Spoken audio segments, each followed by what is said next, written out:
Seigneur, merci pour ta grâce. Merci Seigneur, je prie que tu me conduises par ton esprit. Alléluia. Merci Seigneur, remplis-nous ta présence, ton esprit. Qu'on t'a fortifié en toi et en toi seul Seigneur. Que nos cœurs soient bénis par ta présence. Merci pour ta présence. Oh, nous ne sommes pas des figurants, mais des adorateurs, Papa. Je t'aime, Papa. Alléluia. C'est aimer. Tout ce que je veux, c'est adorer. Mon plus grand désir, c'est près de toi. Tout ce que je veux, c'est aimer. Tout ce que je veux, c'est adorer. Désir, c'est de rester près de toi. Tout ce que je veux, c'est aimer. Tout ce que je veux, c'est adorer. Mon plus grand désir est de rester près de toi.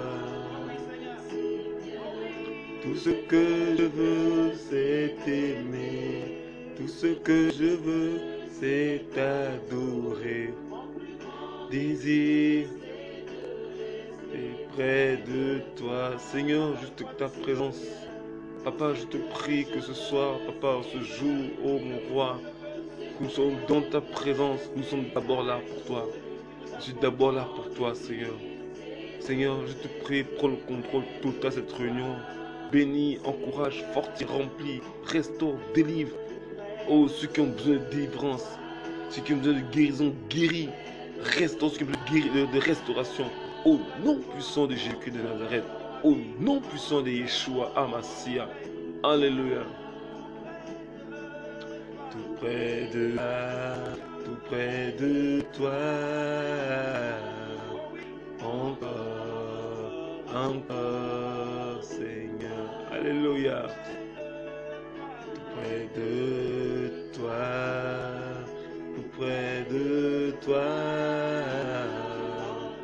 Encore, encore. C'est aimer. Tout ce que je veux, c'est adorer. Mon plus grand désir, c'est près de toi, Yeshua. Je veux, ce que je veux, c'est adorer. Mon plus grand désir, c'est de rester près de toi. Bonjour, bonsoir à tous. Soyez bénis, frères et sœurs. Tout ce que je veux, tout ce que nous voulons, c'est vraiment le Seigneur. Le Seigneur en toutes choses, partout, en tout, pour tout, que tout soit centré sur lui. Voilà. Bonjour, bonsoir à tous encore. Voilà, bienvenue sur l'émission sur la plateforme, le centre de formation Lamed. Voilà, et nous sommes là aujourd'hui pour une nouvelle émission. Une nouvelle émission, voilà, pour nous encourager. Voilà. Alléluia. Merci des beaux cantiques, comme ça on a besoin pour être édifié dans la foi chrétienne. Surtout quand le Seigneur revient, ça peut être revenir, nous devons être prêts pour son retour. Alléluia. Tout ce que je veux, c'est aimer. Tout ce que je veux, c'est adorer. Désir, alléluia, près de toi, Seigneur, c'est aimer. Je veux, c'est adorer. Désir, c'est près de toi. Merci Seigneur. Alléluia. Soyez encouragés frères et sœurs par ce merveilleux cantique. Gloire au Seigneur pour celui qui inspire les frères et les sœurs pour des cantiques du royaume qui nous bâtit, qui bâtit notre foi. Voilà. Donc en ce jour, nous allons démarrer aujourd'hui une série d'enseignements. Voilà, à partir d'aujourd'hui, nous allons démarrer une série d'enseignements sur l'Église. L'Église, voilà. Et j'aimerais vraiment nous encourager. On va vraiment prendre la parole ensemble et on va voir un peu ce que la Bible dit à ce sujet. Voilà, quand on parle de l'Église. Voilà, mais particulièrement aujourd'hui, nous allons parler de l'Église et sa structure. Voilà, il y aura plusieurs sous-thèmes, parce que c'est l'Église, oui, mais on va faire l'Église sur plusieurs sous-thèmes. Voilà, pour cette première, pour ce premier numéro de cette série, ce sera l'Église et sa structure. Alléluia. Voilà. Seigneur, je te recommande ces moments entre tes mains. Et je prie, Seigneur, que tu me conduises par ton esprit. Je prie que tous ceux qui vont écouter cet enseignement, ou bien qui sont en train de l'écouter, Papa, soient bénis. Ceux qui sont malades, Papa, guéris-les. Seigneur, s'il y a même des paralytiques, guéris-les. S'il y a des aveugles, donne-leur la vue au nom puissant de Yeshua. Seigneur, ceux qui souffrent, qui sont alités, guéris-les. Papa, ceux qui sont fatigués, restaure-les. Ceux qui sont découragés, fortifie-les. Seigneur, au nom puissant de Yeshua HaMashiach. Seigneur, je te bénis parce que je sais que par l'Esprit tu agis. Seigneur, nous n'avons pas besoin de voir pour croire. On croit par la foi. Et nous savons que, Papa, que pendant que je prie, tu guéris, tu restaures, tu encourages des uns et des autres. Au nom puissant de Yeshua HaMashiach. Alléluia. Papa, je te rends gloire, honneur, puissance et majesté. Et que ta gloire te soit rendue.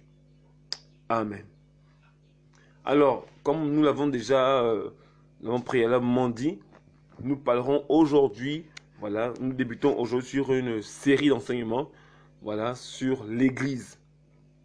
Et comme on a dit, on va dire le premier numéro de cette série, c'est l'Église et sa structure. Voilà. Alors, on va voir un peu ensemble déjà qu'est-ce qu'on entend par structure. Parce que souvent, on peut se poser quelques questions dans ce sens-là. On peut se dire, mais c'est quoi une structure?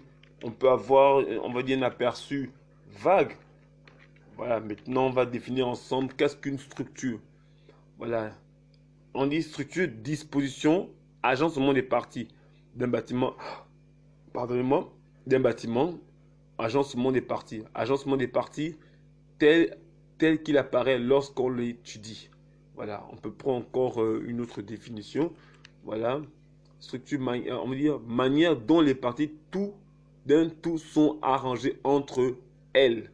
Donc, on nous parle ici d'une organisation. Voilà, d'une organisation on dit de certaines parties qui appartiennent à un bâtiment. Voilà. Et on ne peut pas parler de l'église sans parler de sa structure préalable. Voilà. Déjà, il faut le savoir. En fait, le mot église, est emprunté d'un mot grec. Voilà. Et ce mot grec se dit ecclésia. Ecclésia. E-2-K-L-E-S-I-A-S. Voilà, s'il faut le dire ainsi. Parce qu'en fait, ce sont des lettres hellénistiques. Voilà, donc chaque lettre hellénistique ont leur appellation. Voilà. Voilà. Néanmoins, nous avons, on va dire, on peut dire simplement en français. Voilà. Et le mot ecclésia, voilà, est composé de deux mots.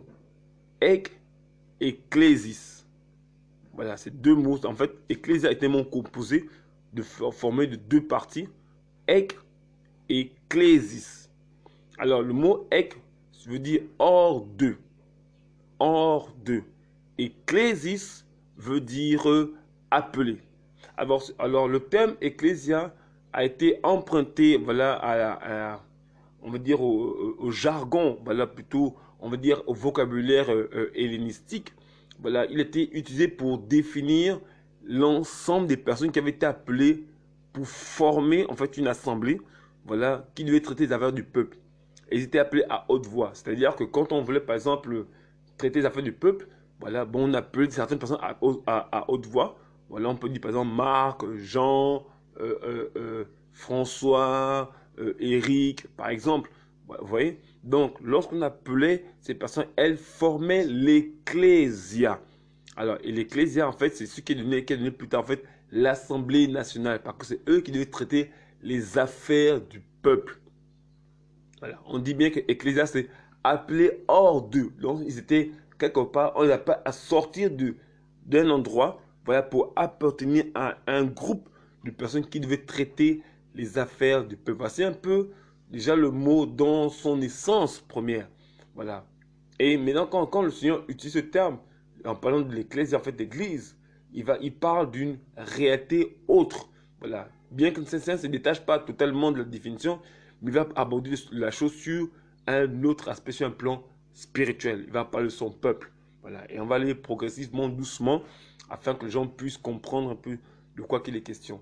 Donc, quand on parle de l'Église, effectivement, c'est son peuple qu'il appelait hors du péché. C'est-à-dire que ce sont des personnes qui ont reçu le message de l'évangile, qui ont cru au Seigneur Yeshua, voilà, et qui ensuite ont décidé de suivre le Seigneur. Voilà. Et ce sont ces personnes qui ont formé en fait cette église, l'ecclésia. Alors, on va prendre un texte de base. Voilà.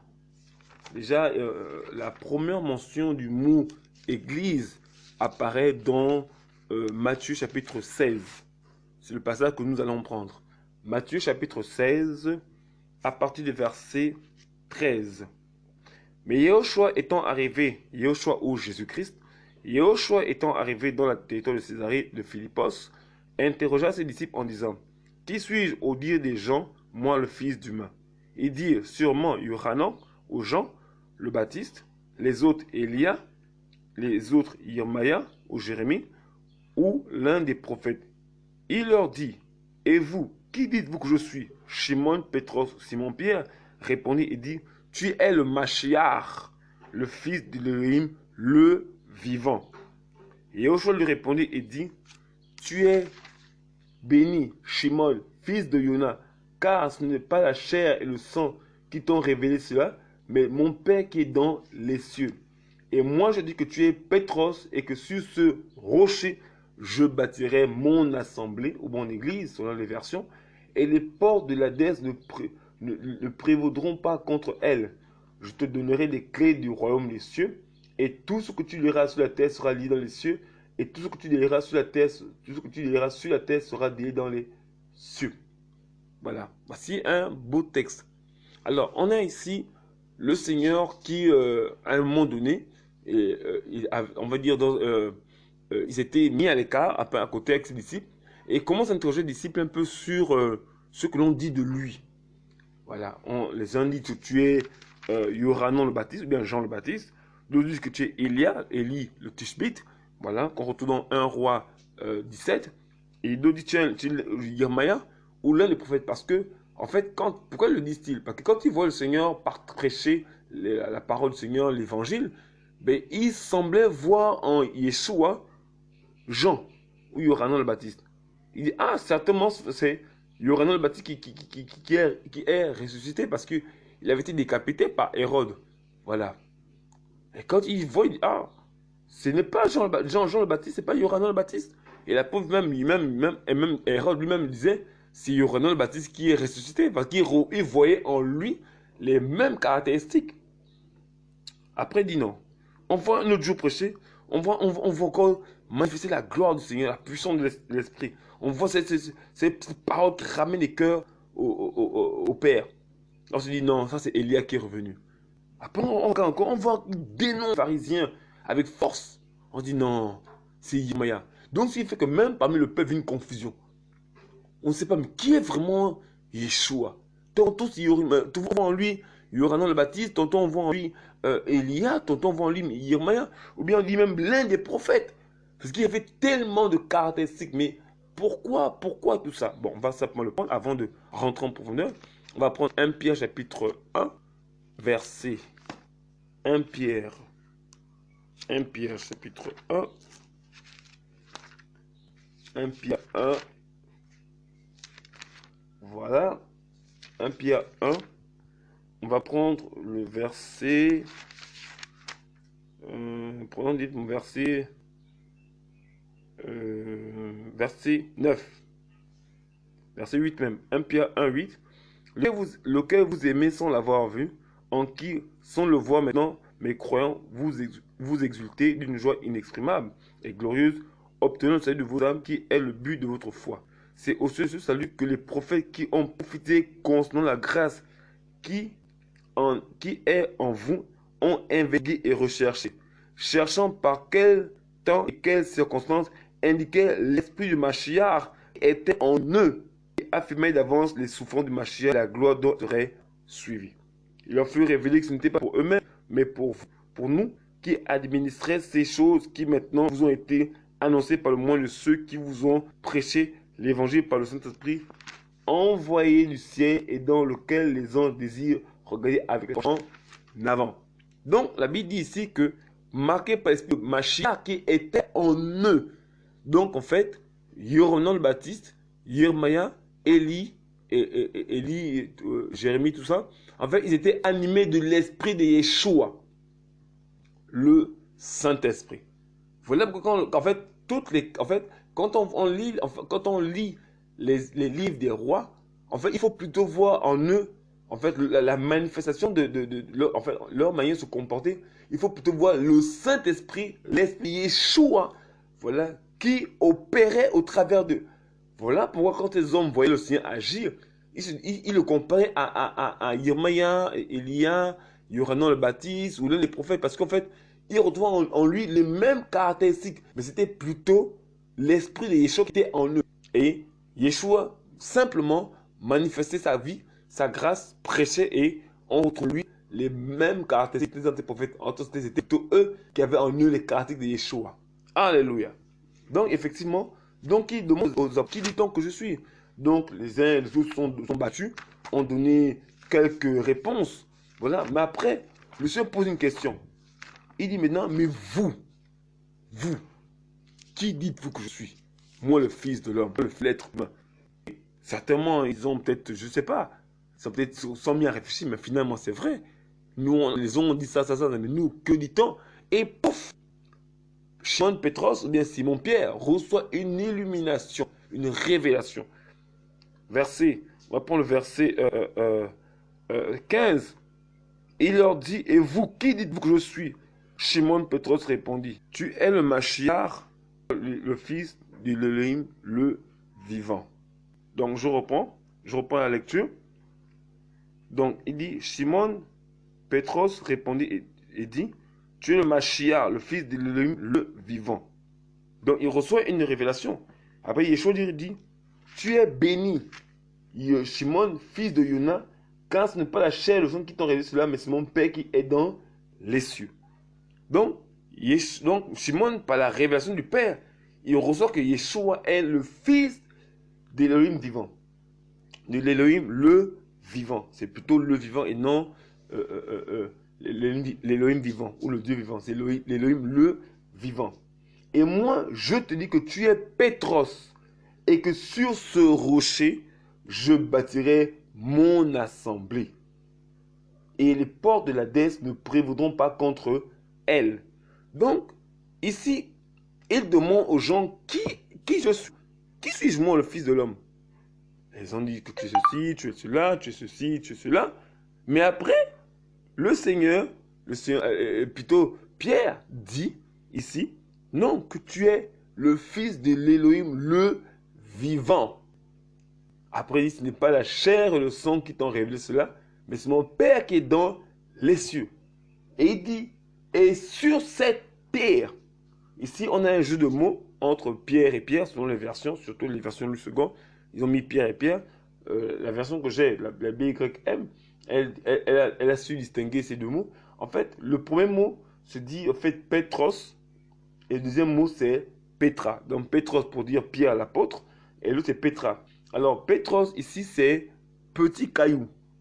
Pétra c'est rocher. Voilà. En fait c'est un jeu de mots. Alors qu'est-ce qu'il entend par là? En fait que il dit Pierre, et sur cette pierre, donc c'est avec Pierre déjà à la base, et sur cette pierre, cette parole que tu as donnée, cette révélation, c'est-à-dire que je suis le fils de l'Élohim, le vivant. Sur cette parole, je bâtirai mon assemblée. Donc ça veut dire qu'il explique que par ce que tu as dit, par cette révélation que tu as donnée, je vais faire de cette parole-là la fondation de mon assemblée. Comme vous savez, toute structure a un fondement, a un soubassement. Vous voyez? Donc, toute structure a en fait on va dire un support, un socle sur lequel repose tout l'édifice. Mais de même aussi, le Seigneur dit que Pierre est sur cette pierre, sur cette parole, en fait, sur cette parole que tu as prononcée, que tu as déclarée, cette révélation en l'ayant donnée, c'est sur ça que je bâtis mon assemblée. Ça veut dire que, premièrement, quand on parle de la structure, il faut parler des fondements. Voilà. Quand on parle de la structure, on parle des fondements, des fondations. Donc, Yeshua HaMashiach, voilà, est la fondation de l'Église. Alléluia. Ici, il est bon de le retenir et le savoir et le comprendre. Ici, je reprends. Il dit, et je reprends le verset, je reprends encore depuis le verset 16. Shimon Pétros répondit et dit, tu es le Mashiach, le fils de l'Élohim, le vivant. Et Yoshua lui répondit et dit, tu es béni, Shimon, fils de Yona, car ce ne sont pas la chair et le sang qui t'ont révélé cela, mais mon Père qui est dans les cieux. Et moi, je te dis que tu es Pétros, et que sur ce rocher, voilà, je bâtirai mon église. Et les portes de l'Hadès ne prévaudront pas contre elle. Donc il dit que sur ces paroles que tu as données, je bâtirai mon assemblée, mon église, mon ecclésia. Alléluia. Donc, nous comprenons ensemble que l'église n'est pas bâtie sur un homme. Donc, quand vous voyez par exemple, lorsque les gens disent par exemple, je vais à l'église catholique, je vais à l'église protestante, je vais à l'église éveillée, réveillée, l'église adventiste, l'église pentecôtiste, l'église charismatique, l'église apostolique. Oui, d'accord. Mais ces églises-là ont pour fondation l'homme. Parce que si on fait des recherches ensemble, je prends un cas simple. Prenons le cas, par exemple, de l'église luthérienne.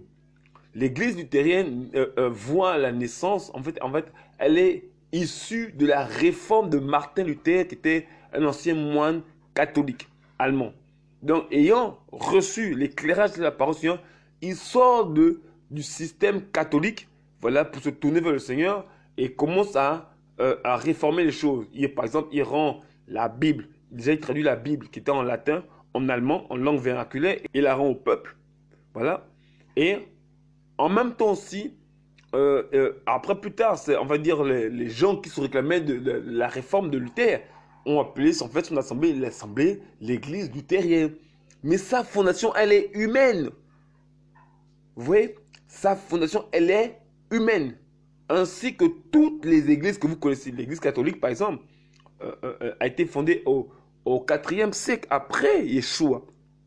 L'église luthérienne a été fondée au 16e siècle après Yeshua. Voilà, l'église calviniste, ainsi de suite. Donc, il y a eu tellement d'assemblées, voilà, qui sont nées. Voilà, et toutes ces assemblées, voilà, ont pour fondation l'homme. Voilà, plus qu'à preuve qu'elles se réclament des hommes. D'où l'église luthérienne, en parlant de Luther, le calvinisme, en parlant de Jean Calvin, l'église catholique, en parlant du système romain. Vous voyez que toutes ces structures, toutes ces églises, toutes ces assemblées ont pour fondation l'homme. Or, Yeshua, qui est le fils de l'Élohim, le vivant, qui est Elohim, qui est Dieu, Jésus qui est Dieu, a dit, je bâtirai mon assemblée. Donc, l'assemblée de Yeshua, Jésus de Nazareth, prend appui sur lui. Parce qu'il est la structure la plus sûre, la plus solide, l'indestructible. Donc, l'église de Yeshua est fondée sur la révélation que Yeshua est le fils de l'Élohim, ou encore que Yeshua est Dieu. Vous voyez, frères et sœurs? Vous savez que toutes ces structures, Yeshua, voilà, que l'église est bâtie sur lui. Elle prend appui sur lui. Donc, vous savez que l'église du Seigneur n'a pas pour fondation l'homme. N'oublions pas que l'église est un corps spirituel. Je pense qu'au fur et à mesure que nous allons développer, voilà, dans les prochains enseignements, nous allons bien expliquer ces choses-là. Voilà. Mais néanmoins, il faut déjà le voir que l'église, qui est une réalité spirituelle, elle a pour fondement Yeshua. Ça veut dire quoi, fondement? Je vais prendre un passage dans Yermia, chapitre 9, verset 17, si je ne me trompe pas. Yermia 9, verset 17. 9, verset 17. Alors, la Bible dit... non, je pense que c'est 17, 9 plutôt. Excusez-moi. 17, 9. Oui. On dit, le cœur est trompeur plus que tout. Il est incurable. Qui peut le connaître? Moi, Adonai. Ce sont les cœurs, j'éprouve les reins pour rendre à chacun selon sa voie et selon les fruits de ses actions. Bon, on va prendre même depuis le verset. Attendez. Voilà, verset 7. Béni soit l'homme fort qui se confie en Adonai et dont Adonai est l'espérance. Car il sera comme un arbre planté près des eaux qui étend ses racines le long des eaux courantes. Quand la chaleur viendra, il s'en apercevra pas, il ne s'en apercevra pas et sa feuille restera verte. Il ne sera pas en peine dans l'année de la sécheresse. Il ne cessera de porter du fruit. Donc il dit ici, béni soit l'homme. Je vais prendre une autre version. Alors, on va prendre la version Osterwald. La Bible dit ici, c'est juste une question juste de comparer. Voilà. On dit, béni soit l'homme qui se confie en l'Éternel, dont l'Éternel est la confiance. Voilà. Encore là, bon. Vous voyez, en fait, il parle de la confiance. Voilà, il parle de la confiance qui... Il y a, voilà, je trouve plutôt le passage qui m'importait. C'est plutôt le verset 5. Voilà, le verset 5, il dit, ainsi parle Adonai, maudit soit l'homme qui se confie dans l'homme et qui fait de la chair sa force. Et dans le cœur se détourne de Adonai. Version Osterwald, verset 5, il dit, donc verset 5, il dit, ainsi a dit l'Éternel, maudit est l'homme qui se confie en l'homme et qui de la chair fait son bras, ou son cœur se retire de l'Éternel. Ou bien il dit, maudit soit l'homme qui se confie en l'homme et qui prend la chair pour appui. Vous voyez? Donc ça veut dire que quand, c'est-à-dire que ici on nous parle de maudit soit l'homme qui se confie en l'homme et qui prend la chair pour appui. Donc l'église, c'est ceux qui s'appuient, qui se reposent, qui met sa confiance, en fait c'est ça, son confiance, sa foi sur le Seigneur Yeshua. C'est ce qu'on appelle le fondement. Parce qu'aujourd'hui quand les gens parlent de l'église, on a tendance à croire que c'est une assemblée physique, voilà, à fait de 4 murs, de plusieurs briques, avec plusieurs compartiments, voilà, qui a un soubassement. Et puis on dit ça l'église. Non, c'est pas ça l'église. Frère, c'est loin d'être l'église. L'église, c'est cet ensemble de personnes, voilà, on va bien le voir ensemble, voilà. C'est cet ensemble de personnes qui ont mis leur foi en Yeshua, qui est le fondement le plus sûr. Il dit, et sur cette pierre, je bâtirai mon église et les portes du séjour de mort ne prévaudront pas contre. Et donc, l'église, c'est cette assemblée, cet ensemble d'hommes et de femmes qui s'appuient sur Yeshua. Mais pourquoi on s'appuie sur Yeshua? C'est une très bonne question qu'on peut se poser. Pourquoi Yeshua? Pourquoi pas Branham? Pourquoi pas d'autres prophètes comme on entend ça et là? Pourquoi pas ces hommes-là? Parce que Yeshua, non seulement est le seul qui est mort, voilà, qui déjà par sa vie, de son vivant, a accompli les promesses du Seigneur. Secondement aussi, c'est le seul qui est mort et ressuscité d'entre les morts et qui vit éternellement, qui est Elohim, qui est Dieu. Vous voyez? Donc comme Jésus lui-même a par sa parole accompli des choses, accompli par sa seule manière de vivre, accompli plusieurs prophéties bibliques, voilà. Non seulement il est venu mourir à la croix pour nos péchés, et qu'il est ressuscité de mort le 3e jour pour que nous soyons justifiés. Et évidemment, l'Église ne peut qu'apprendre appui sur lui. Parce qu'il est en mesure d'accomplir tout ce qu'il a dit. Mais la question que je voudrais poser, mon frère, ma soeur, toi qui m'écoute, est-ce que ton pasteur en qui tu te confies est capable d'accomplir tes prières, d'exaucer tes prières? Est-ce que ton pasteur peut veiller sur toi quand tu dors? Est-ce que ton pasteur est à côté de toi partout où tu pars? Est-ce que ton pasteur peut veiller sur ta vie contre les œuvres des ténèbres, contre les démons? Est-ce que ton pasteur te protège contre les accidents, contre les fléaux, contre les maladies, contre les souffrances, contre les problèmes de ce monde, les problèmes de la vie? Est-ce que ton pasteur peut il peut te garder de toutes choses, de tout danger? Bien évidemment, la réponse est non. Alors, ça veut dire que comme ton pasteur n'est pas en mesure de faire de faire toutes ces choses, de te garder, de te préserver, de te sauver du mal, ça veut dire qu'on ne peut pas mettre sa foi sur lui. En Yeshua HaMashiach, alléluia, merci Seigneur. Il est le centre, la puissance, la gloire, la force, l'autorité. Il est la puissance excellente. Il est le roi des rois, le seigneur des seigneurs. Il est l'alpha et l'oméga, le commencement et la fin, le premier et le dernier, le lion de la tribu de Yehuda. Il est la parole de vie, il est la justice, il est la foi, il est le lion, il est l'agneau, il est Adonai, il est El Shaddai, il est le vivant, il est le sauveur, le maître des cieux, the King of Heaven, Meler HaShamayim. Il est tout. Et là où je te parle, mon frère, ma soeur, mais en même temps, il est au Gabon, en même temps, il est en France, en même temps, il est au Japon, en même temps, il est en Chine, en même temps, il est au Mozambique. Là où je parle, il y a des gens qui prient pour leur souffrance, il exauce. Il y a des gens qui ont pris pour les maladies, il guérit. Frère, comment ne pas mettre sa foi sur lui? Puisqu'il est à la fois en tout, partout et pour tout. Il est partout.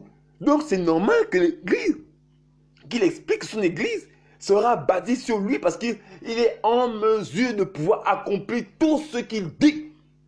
Alléluia. Ça veut dire que mon frère, ma soeur, si tu te confies en Yeshua, tu ne seras jamais déçu. Parce que c'est lui le fondement. C'est lui l'appui sûr, l'appui le plus solide. Alléluia, mon roi. Merci Seigneur pour ta parole. Alléluia. C'est la puissance de l'esprit. Voici pourquoi mon frère, si tu es malade, il te guérit au nom puissant de Yeshua. Peu importe ta maladie, Dieu guérit au nom de Yeshua. Et vérifie. Je te dis par la grâce du Seigneur, vérifie si tu as encore des problèmes au dos. Regarde, le Seigneur te guérit. Il te guérit, il te visite même par ton esprit. Parce que c'est lui qui opère ces miracles, ces guérisons, ces délivrances. Si j'avais des problèmes au dos, souvent des maladies, toutes ces choses te lâchent au nom puissant de Yeshua HaMashiach. Alléluia. Parce que quand on prie en son nom. On ne prie pas en mon nom. Je m'appelle Messila. Je ne peux rien faire pour vous, frères et sœurs. Je ne vous connais même pas. Vous ne me voyez même pas. Bien évidemment, parce que je ne peux rien faire pour vous, pauvre de moi. Même pour les qui c'est pauvre de nous. Qui pourra nous sauver du corps de cette mort? Parce que nous sommes incapables de faire quoi que ce soit pour l'homme. Mais il y a un nom, il y a un homme, il y a un monsieur, il y a une puissance. Il est l'autorité par excellence. Il mérite d'être élevé, d'être magnifié, d'être exalté, d'être célébré. La Bible dit dans Actes 4, 12, il n'y a le salut en aucun autre, car il n'y a sous le ciel aucun autre nom qui nous ait été donné parmi les hommes par lequel nous devions être sauvés. Seul le nom de Yeshua HaMashiach est capable de nous guérir. Alléluia. Oh mon roi, merci Seigneur pour la vie. Oh non Père, tu es béni. Tu es le roi des rois, le souverain potier, le maître des cieux. Tu es le véritable, le sauveur, l'empereur, le maître, le Seigneur. Tu règnes sur toutes choses. Gloire à ton nom. Alléluia. Nous devons élever un seul nom. Yeshua HaMashiach. Ne nous trompons pas, mon frère, ma soeur. Voilà pourquoi ne confie point ta foi, ta vie entre les mains des humains. Les hommes ne peuvent rien faire pour toi. Tu peux voir les traditions, tu peux voir les ngangas, les sorciers, les tradipraticiens, les francs-maçons, les doctrines, les cultures, les traditions. Tu peux voir toutes ces choses. Tu seras toujours déçu. On a bien lu tout à l'heure dans Jérémie 17, verset 5. Maudit soit l'homme qui se confie en l'homme et qui prend la chair pour appui. Ça veut dire que mon frère, ma soeur, quand tu te confies, tu seras maudit. Parce que l'homme ne peut rien faire pour toi. Oh, Yeshua, mais tu reposes ta foi, ton amour, ta confiance sur lui. Alléluia. C'est lui, c'est lui le fondement. C'est sur lui que l'église est bâtie. En fait, il a invité l'église, il dit que cette église-là, toutes les fois, elle va mettre sa confiance en moi. Moi, je la bâtirai. Parce que l'œuvre de construction, l'œuvre d'édification ne se fait qu'en Yeshua. Donc, c'est que si tu n'es pas en Yeshua, il ne peut pas te bâtir. Il ne peut pas bâtir ta foi si tu n'es pas en Yeshua. Mais si tu es dans le Seigneur Yeshua Amasia, frère, ma soeur, dès que tu mets ta confiance sur lui, l'œuvre de construction commence dans ta vie. Alléluia. Alléluia. Ben voilà. Voilà, frères et sœurs. Voilà, frères et sœurs. Alléluia. Alléluia. Quand on dit que Yeshua est le... Quand il dit que Pierre, et sur cette pierre, je bâtirai mon église. C'est que quand l'église prend appui sur lui, alléluia. Alléluia. Merci Seigneur. Quand l'église prend appui sur Yeshua, elle ne peut pas être déçue. Mon frère, c'est quoi ta maladie? C'est quoi ton problème? C'est quoi ta souffrance? Mes frères, lève d'abord le psalmiste dans Psaume 121. Regarde, lisons ensemble la parole, parce que ce n'est pas d'abord l'homme qui guérit, c'est Yeshua qui guérit. Et mon frère, ma soeur, si tu es guéri, rends gloire au Seigneur. Je sais que tu es guéri, mon frère, ma soeur. Rends la gloire au Seigneur, car c'est lui qui opère les miracles. Alors, Psaume 121, à partir du verset 1, lisons, on va lire ensemble. Psaume 121, verset 1. Comptez pour les degrés. Je lève mes yeux vers les montagnes. D'où me viendra le secours? Mon secours me vient de Adonai qui a fait les cieux de la terre. Alors je m'arrête là. Il dit, je lève mes yeux vers les montagnes. Et il pose une question. D'où me viendra le secours? Pourquoi dit-il ça? Mais parce qu'il a cherché des solutions. Il a cherché à gauche, il a cherché à droite.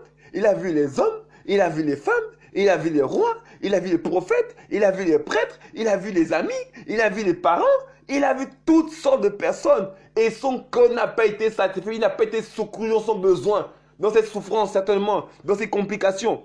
Mais il a dit, je lève mes yeux vers les montagnes. D'où me viendrait le secours? Et il me dit, mon secours me vient de Adonai, alléluia, qui a fait les cieux et la terre. Wouh! Donc ça veut dire qu'on fixe nos yeux sur Yeshua, car c'est lui notre secours. C'est lui notre secours. C'est lui qui nous guérit, c'est lui qui nous restaure, c'est lui qui nous délivre. C'est lui qui nous sauve, c'est lui qui nous restaure, qui nous fortifie, qui nous bénit, qui nous encourage. Alléluia. Voici ce qu'on parle de l'église en tant que fondement, qui a pour fondement Yeshua. Et il dit, deuxièmement, et Pierre, je bâtirai mon église. Et les portes du séjour des morts. Les portes du séjour des morts. Je répète, il dit les portes. Il ne dit pas la porte, les portes. Donc le monde des ténèbres a plusieurs portes. Et il dit que les portes du séjour des morts ne prévaudront pas contre mon église. Donc cette église-là, qui est fondée sur lui, va résister à la puissance des ténèbres. Alléluia. Cette église-là ne peut pas être renversée par Satan, par les démons de l'enfer, par le diable, le Baphomet, Mami Wata, la sorcellerie, la franc-maçonnerie, la rose-croix. Il n'y a pas une puissance satanique qui peut renverser l'église. Non, non, non, non, non, non, non. Ce n'est pas possible. Tant que l'église s'appuie sur Yeshua, tant que l'église se confie dans le Seigneur, tant que l'église se prend racine en Yeshua, elle ne sera jamais renversée. Même les rois de ce monde, même les présidents, les puissants de ce monde ne peuvent renverser l'église. Mais pourquoi nos églises sont aussi fragiles? Mais parce que, en fait, la déduction est simple. Ils n'ont pas pour fondement Yeshua. Ils ont pour fondement l'homme. Ils ont pour fondement l'homme. Ils ont pour fondement les promesses humaines, les promesses des hommes. Mais c'est normal que cette église, ces chrétiens ne résistent pas à la tentation, ne résistent pas à la puissance des ténèbres, à la puissance du sexe, à la puissance des œuvres ténébreuses. Parce que leur confiance n'est pas battue sur Yeshua. Or, dès lors où l'église, les chrétiens prennent appui sur Yeshua, frères et sœurs, je t'assure. Oh frère, ça me dit qu'il y a quelqu'un qui est guéri par lui. Voilà. Il y a quelqu'un qui m'écoute là, qui est guéri par lui. Au nom de Yeshua. Alléluia. Oui, mon frère, ma soeur. Oui, mon frère, ma soeur. Quand l'église prend appui sur Yeshua, je ne vois pas quel démon, même Satan, qui peut te renverser. Non! Parce que l'église a pris racine. Elle s'est enracinée. Regardez, on va prendre ensemble un autre passage. On va prendre Matthieu chapitre 7. Elle s'est enracinée en Yeshua. Et comme elle est en Yeshua, elle résiste à toutes les péripéties de la vie. Alors, Matthieu chapitre 7, verset 24. C'est pourquoi quiconque entend de moi ces paroles et ne les met pas en pratique, je le comparerai à un homme prudent qui a bâti sa maison sur le rocher.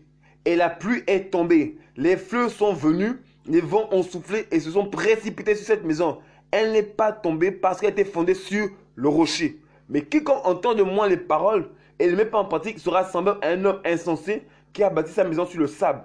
La pluie est descendue, les vents sont venus, les fleuves sont venus plutôt, les vents ont soufflé et se sont abattus sur cette maison. Elle est tombée et sa ruine a été grande. Or, il arriva que quand Yeshua eut achevé ce discours, la foule fut choquée de sa doctrine.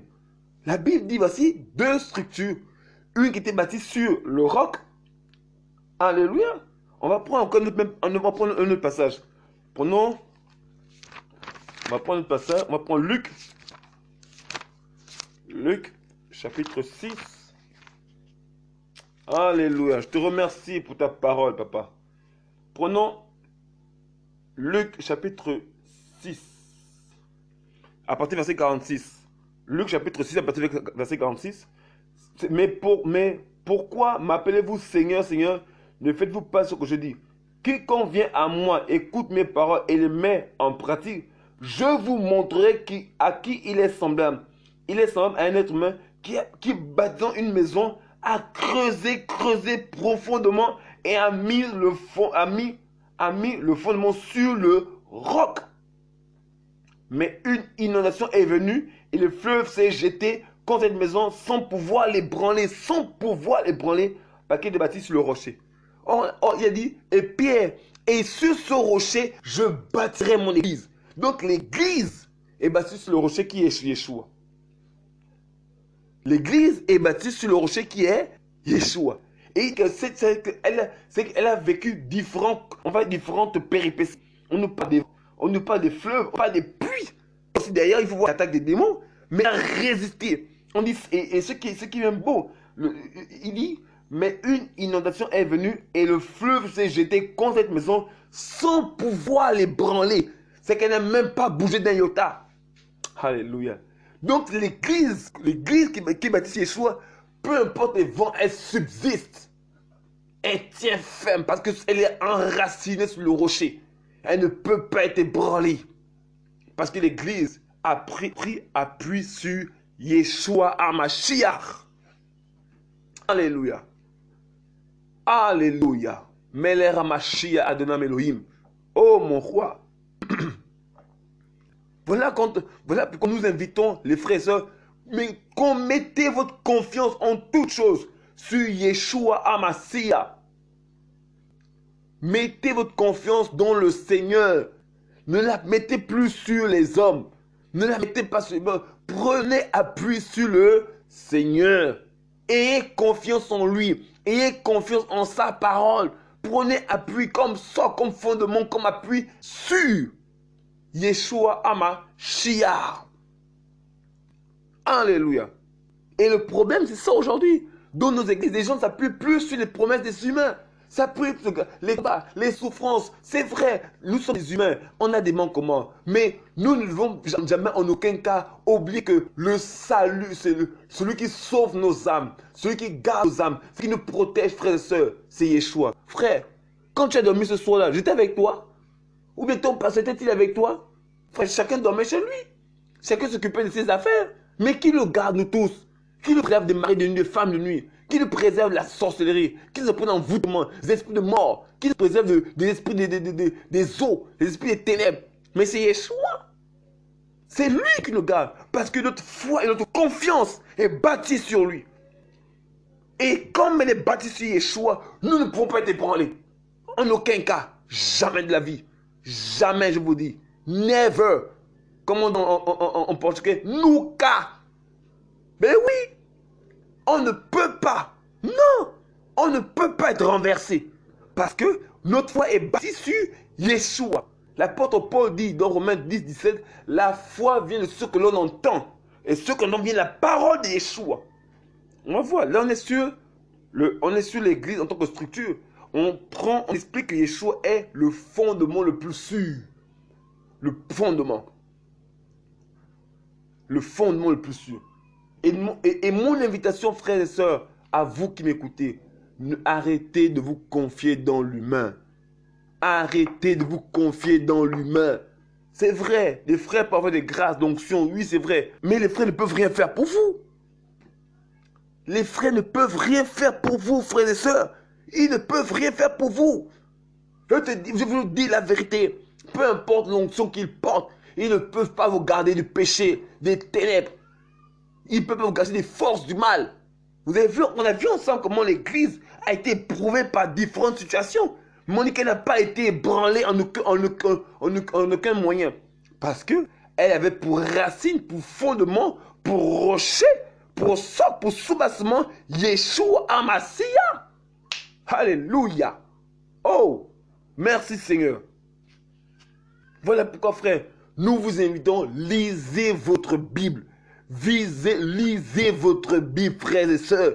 Lisez-la, frères et sœurs. Lisez-la. Alléluia. Alléluia. Oh, mon roi. Alléluia. Lisez votre Bible. Prenez appui sur le Seigneur. Ne cherchez plus les églises. Ne cherchez plus les pasteurs. Ne cherchez plus les prophètes, les apôtres, les évangélistes, les docteurs, les hommes, les diacres. Ne cherchez plus les humains. Confiez-vous en Yeshua. L'apôtre Paul dit dans Philippiens 4, 6. Ne vous inquiétez de rien, mais faites connaître à Elohim vos besoins par des prières, des supplications et avec des actions de grâce. Et la paix d'Elohim qui surpasse toute intelligence gardera vos cœurs et vos pensées en Yeshua. Confiez-vous dans le Seigneur. Arrêtez de mettre votre foi dans l'homme. L'homme ne peut rien faire pour vous. Tu vas aller d'un ganga en ganga. Ça va changer quoi ta vie? Au contraire, ta vie va de mal en pire. Ta vie se détruit. Tu es en train de t'auto-détruire. Parce que ta foi n'est pas basée sur le rocher des âges. Mais il faudrait sur l'homme. Mais l'homme ne peut rien pour toi. L'homme est poussière, il retourne à la poussière. Qu'est-ce que l'homme peut faire pour toi? Il te donne les protections lui-même. Il a même besoin d'un autre ganga pour être protégé. Or, nous, on n'a pas besoin d'un ganga. On n'a pas besoin d'un sorcier. On a le roi des rois, le Seigneur des seigneurs. Alléluia. Voilà pourquoi, frères et sœurs, arrêtons de nous confier dans l'humain. Tournons-nous, quels que soient les besoins que tu as dans ta vie. Confie-les à ton Seigneur. Prie d'abord. Invoque-le. Il dit dans Jérémie 33, 3. Invoque-moi, je te répondrai. Je te révélerai les choses cachées que tu ne connais pas. La Bible dit dans Romains 10, 13 que quiconque invoquera le nom du Seigneur sera sauvé. On doit invoquer le nom de Yeshua, Jésus-Christ de Nazareth. C'est lui l'appui, c'est lui le fondement le plus sûr de nos vies. Alléluia. Donc voici un peu, quand on parle du fondement qui est Yeshua, le fondement qui est Yeshua. On va soulever un autre aspect par rapport à Yeshua. Comme non seulement Yeshua est le fondement, voilà le fondement le plus sûr. Maintenant, il y a aussi cet autre aspect, Yeshua est le modèle. Oui, parce qu'on a vu tout à l'heure que quiconque mettra en pratique ma parole. Je reprends le passage de Luc, chapitre 6, à partir du verset 46. Il dit, pourquoi m'appelez-vous Seigneur, Seigneur, ne faites-vous pas ce que je dis? Quiconque vient à moi, écoute mes paroles et les met en pratique, je vous montrerai à qui il est semblable. Donc on parle d'écouter sa parole et de la mettre en pratique. C'est de ce dont on parle. On a vu tout à l'heure que d'abord il y a la confiance, donc la foi en Yeshua, la foi totale. Ensuite, il parle de sa parole qui est écoutée. Donc on écoute la parole d'autres prédicateurs, la parole des... Non, sa parole et qui est mise en pratique. Parce qu'il y a la parole des hommes mettent en pratique, mais qui ne leur apporte aucun bénéfice, qui n'apporte que malheur, souffrance. Mais qui écoute sa parole et qui la met en pratique. Alléluia. Donc, on a ici cet aspect de celui qui écoute Cet aspect, en fait, c'est la parole simplement. C'est la parole qui est mise en pratique. Alors, on a aussi l'autre aspect que je voulais soulever, c'est l'aspect du modèle. C'est-à-dire, vous savez que tu ne peux pas dissocier Yeshua de sa parole. La parole de Yeshua, les deux, c'est un seul. C'est un tout. Donc, si tu dis Yeshua, tu dis aussi sa parole. Voilà. Parce qu'il n'y a pas de fondement s'il n'y a pas la parole. Parce qu'il dit bien, je reprends, quiconque vient à moi, écoute mes paroles et les met en pratique. Donc, il faut que tu aies la parole du Seigneur. L'évangile véritable, l'évangile apostolique. C'est cet évangile qu'il faut écouter. Et ensuite, tu la mets en pratique. Voilà. Donc, il dit, il y a cette parole, on va dire cet aspect plutôt de le modèle. Regardons, on va prendre 1 Pierre 2, 21. Prenons 1 Pierre 2, 21. 1 Pierre 2, 21. La Bible dit dans 1 Pierre 2, 21. Alors, la Bible dit, car c'est à cela que vous avez été appelés, parce que Mashiach aussi a souffert pour nous. Nous laissons un modèle, afin que vous suiviez ses traces. Lui qui n'a pas commis de péché, dans la bouche duquel il ne s'est point trouvé de tromperie. Lui qui insultait, n'insultait pas en retour. Maltraité, ne menacez pas, mais s'en remettait à ceux qui jugent justement. Alors, je relève cet aspect ici. Le Seigneur dit ici que, en fait, Pierre ici dit qu'il a fait que Yeshua nous a laissé un modèle. C'est quoi un modèle? Un modèle, on va dire, c'est un prototype que nous devons imiter. En fait, c'est un exemple qui nous est laissé et que nous, les humains, ou du moins qu'on veut imiter. Donc, Yeshua nous a laissé le modèle en toutes choses. En toutes choses. Il nous a laissé le modèle en toutes choses. Ça veut dire que dans tout ce que Yeshua a fait, comme dans sa vie, il est l'exemple que nous, les humains chrétiens, ayant foi en lui, nous devons imiter. Alors, qu'est-ce que j'entends par là? On ne peut pas prendre tous les exemples. Enfin, il suffit simplement de lire les Écritures pour retrouver tous les différents modèles. Mais on va prendre ensemble quelques exemples. Je prends Marc chapitre 1, verset 35. Marc chapitre 1, verset 35. La Bible dit dans Marc 1, 35. Et tôt le matin, pendant qu'il faisait très sombre, il se leva et sortit pour aller dans un lieu désert où il priait.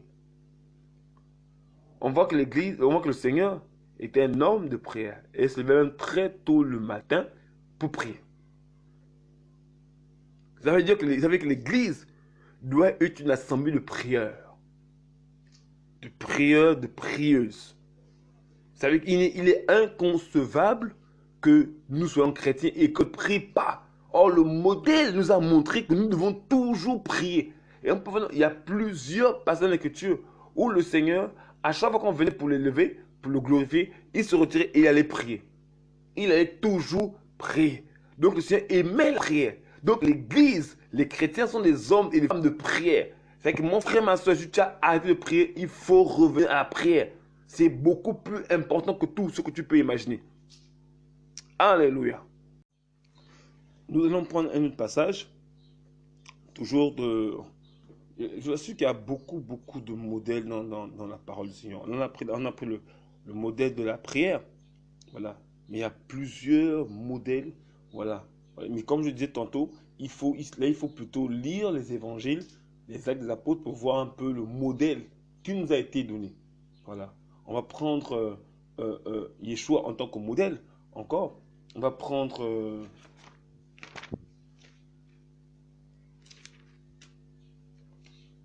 nous allons prendre Matthieu chapitre 14, à partir du verset 15. Et comme il se faisait tard, ses disciples vinrent à lui et lui dirent, ce lieu est désert et l'heure est déjà avancée. Renvoie les foules afin qu'elles aillent dans les villages pour s'acheter des vivres. Mais Yeshua leur dit, elles n'ont pas besoin de s'en aller.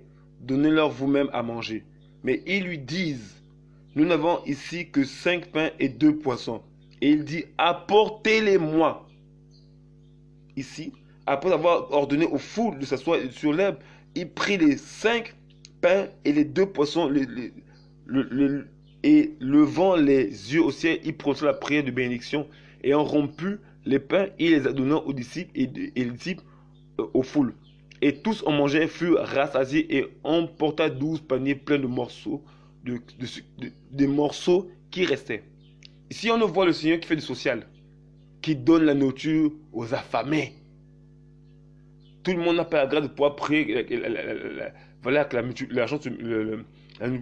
nourriture se multiplie. Néanmoins, on voit qu'ici, Yeshua a fait du social. Ceux qui estiment que le social, c'est pour les perdus, mais ils se trompent. Yeshua a fait du social. Il a nourri les pauvres.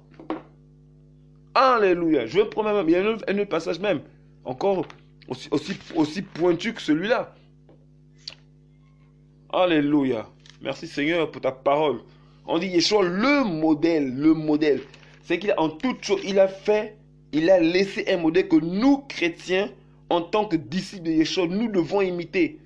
Nous devons imiter. On va prendre Matthieu chapitre 26, verset 2, verset 6. Mais quand Yeshua était à Bethanie, dans la maison de Shimon le lépreux, une femme s'approcha de lui tenant un vase d'albâtre plein d'un baume de grand prix. Et pendant qu'il était à table, elle le répandit sur sa tête. Mais ses disciples, voyant cela, furent indignés et dirent: à quoi sert cette perte? Car ce baume pourrait être bien vendu cher et donné aux pauvres. Yeshua, en ayant connu connaissance, leur dit: pourquoi faites-vous de la peine à cette femme? Car elle a fait une bonne action envers moi. En effet, vous aurez toujours des pauvres avec vous. Et vous en aurez toujours. Donc, il parle effectivement des pauvres, d'avoir toujours des pauvres avec eux. Regardez, on va prendre. Donc, ça veut dire que Dieu pensait aux pauvres. Regardez, on va prendre encore Jean. Jean chapitre 13. Jean chapitre 13. À partir du verset 20, on va dire verset 28. Bon, prenons verset 26. Yeshua répond plutôt: c'est celui à qui je donnerai le morceau après avoir trempé. Et ayant trempé le morceau, il le donna à Yehuda Iscariote, fils de Shimon. Et après le morceau, alors Satan entra en lui. Yeshua donc lui dit: ce que tu fais, fais-le plus vite. Mais aucun de ceux qui étaient à table ne comprit pourquoi il lui avait dit cela. Car quelques-uns pensaient que, comme Yehuda avait la bourse, Yeshua lui disait: achète ce qui est nécessaire pour la fête ou donne quelque chose aux pauvres. Mais pourquoi beaucoup ont pensé comme ça? Mais parce que Yeshua avait souvent tendance à se rappeler très souvent des démunis. Il se rappelait souvent des démunis. Et Yeshua aidait les démunis. Donc ça veut dire qu'on ne peut pas considérer Yeshua comme étant juste elle faisait le miracle. Il faisait aussi du social. C'est que mon frère, ma soeur, si tu ne fais pas du social, tu as un problème. Parce que et tu vois que dans le social, le chef faisait le ministère. Il faisait le ministère dans le social. Donc ceux qui pensent que le social, c'est pour les fatigués, ceux qui n'ont pas l'onction pour faire tomber les gens, ils n'ont rien compris. Ils n'ont rien compris. Yeshua faisait du social. Il aidait les pauvres. On prend encore un autre passage, un exemple de modèle. Matthieu chapitre 23. Ok. On va prendre à partir du verset 1. Alors Yeshua parla aux foules et à ses disciples, disant: les scribes et les pharisiens sont assis dans la chaire de Moshe. Faites donc et observez toutes les choses qu'ils vous diront d'observer, mais ne faites pas selon leurs œuvres.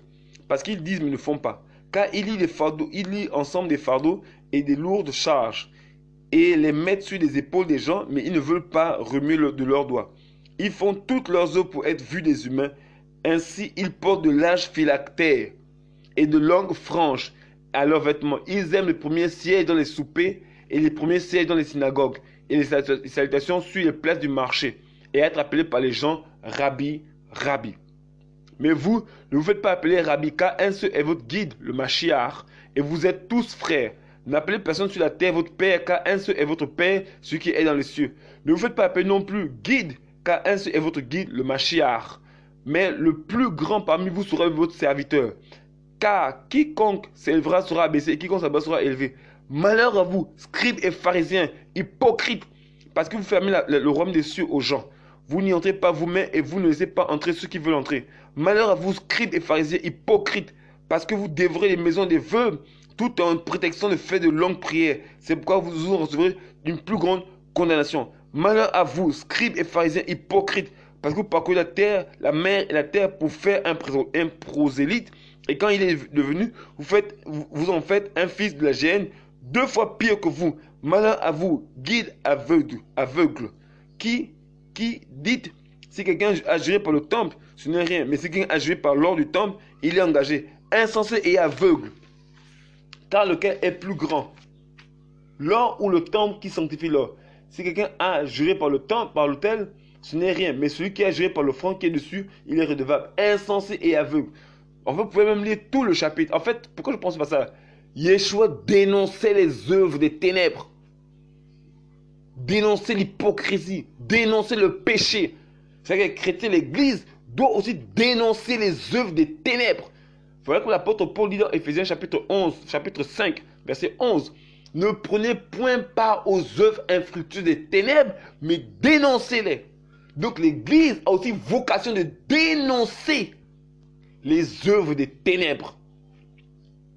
Eh oui, frères et sœurs, l'Église a vocation de dénoncer les œuvres des ténèbres.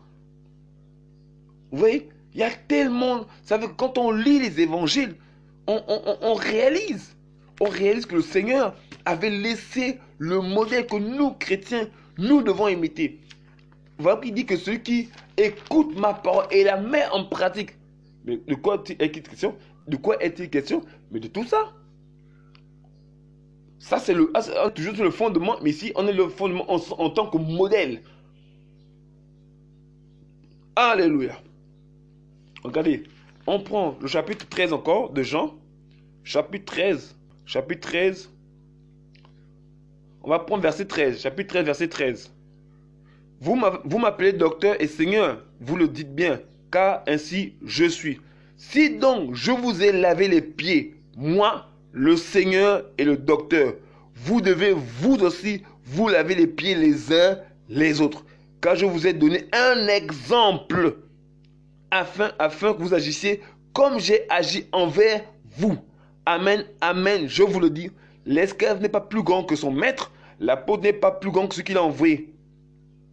Si vous savez ces choses, vous êtes bénis, pourvu que vous les pratiquiez. Vous voyez qu'ici, le Seigneur lui-même a dit, je vous ai donné un exemple. Lequel? Laver les pieds des disciples. En fait, c'était ceci une image pour parler d'être au service des uns et des autres, d'être le serviteur des autres. Souvent, il utilisé cette phrase en disant, celui qui va être plus grand soit le serviteur de tous. Donc, ça veut dire que si je veux vraiment plaire au Seigneur, si je veux être plus grand, comme on entend sur le monde, je dois être le serviteur de mes frères. Et il y a l'exemple du service, il était au service de ses frères, au point même de laver leurs pieds. Est-ce que mon frère, ma soeur, toi qui m'écoutes, tu es au service de tes frères et tes soeurs? Est-ce que tu t'humilies pour aider les frères et sœurs qui sont dans le besoin? Il ne suffit pas de se mobiliser seulement quand il y a un effet de masse. Est-ce que toi-même, personnellement, tu le fais? C'est ça le modèle. Pourquoi nos églises sont si malades? Pourquoi nos églises ne vivent pas le feu du réveil? Pourquoi nos églises ne vivent pas la puissance d'Élohim? Mais parce que Yeshua n'est plus pris comme modèle. On est devenu gras. On est devenu orgueilleux, insensible. C'est normal qu'il n'y a plus la gloire du Seigneur parce que nous n'imitons plus le modèle. Or, c'est dans ce modèle, c'est dans l'imitation du modèle que se manifestera la gloire du Seigneur. Alléluia. Regardez, je prends un passage d'écriture, voilà, de Marc chapitre 12 à partir du verset 28. C'est un texte que j'aime beaucoup. Et si le Seigneur un scribe va poser question au Seigneur au sujet de la loi. Verset 28. Mais un des scribes qui les avait entendus discuter, voyant qu'il leur avait bien répondu, s'approcha de lui et lui demanda plutôt, quel est le premier de tous les commandements? Mais Yeshua lui répondit, le premier de tous les commandements est, Écoute Israël, le Seigneur, notre Elohim, le Seigneur est un. Tu aimeras le Seigneur de tout ton cœur, de toute ton âme, de toute ta pensée et de toute ta force. C'est là le premier commandement. Et le second qui lui est semblable, tu aimeras ton prochain comme toi-même. Il n'y a pas d'autre commandement plus grand que ceci. C'est-à-dire qu'aimer le Seigneur plus que tout, et aimer son prochain comme soi-même. Donc Yeshua aimait le Seigneur plus que tout, et il aimait son prochain comme lui-même. Or, si tu es zélé pour l'évangélisation et que tu es indifférent à l'endroit de ton prochain, mon frère, si tu meurs, tu n'iras pas au ciel. C'est la base, c'est le fondement de la parole du Seigneur. Et oui, frères et sœurs, donc c'est pour vous montrer qu'il y a tellement de modèles. La Bible dit que Yeshua a été tenté en toutes choses. Il n'a point péché. Ça veut dire que c'est sanctifié. Ben oui, regardez, on va prendre l'écriture. On dit, mais comment ça? Ben oui, le Seigneur se sanctifiait. Lui-même, il le dit. Sanctifie-les. Je me sanctifie moi-même pour eux. Alléluia. Alors, Jean chapitre 17, verset 17. Sanctifie-les par ta vérité, ta parole est la vérité. Comme tu m'as envoyé dans le monde, je les ai moi aussi envoyés dans le monde. Et je me sanctifie moi-même pour eux, afin qu'eux aussi soient sanctifiés par la vérité. Donc Yeshua se sanctifiait. Alléluia. Yeshua se sanctifiait. Il se mettait à part. Il refusait le péché. La Bible dit, regardez,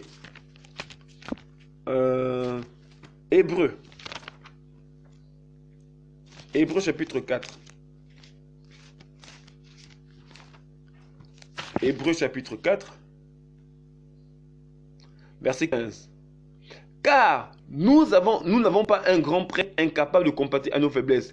Lui qui a été tenté en toutes choses d'une manière semblable, sans péché. Il a été tenté en toutes choses. Il n'a point péché. Et on reprend le passage de 1 Pierre 2, 21 que nous avons lu tout à l'heure. 1 Pierre 2, 21. 1 Pierre 2, 21. Alléluia. Merci Seigneur. Car c'est à cela que vous avez été appelés, parce que Mashiach aussi a souffert pour nous, nous laissant un modèle, afin que vous suiviez ses traces. Lui qui n'a pas commis de péché, dans la bouche duquel il ne s'est point trouvé de tromperie. Lui qui insultait, n'insultez pas en retour. Maltraitez, ne me laissez pas, mais s'en remettez à ceux qui jugent justement. Frère, Yeshua ne faisait pas le Congo ça. Oh, c'est une maladie que nous avons au Gabon.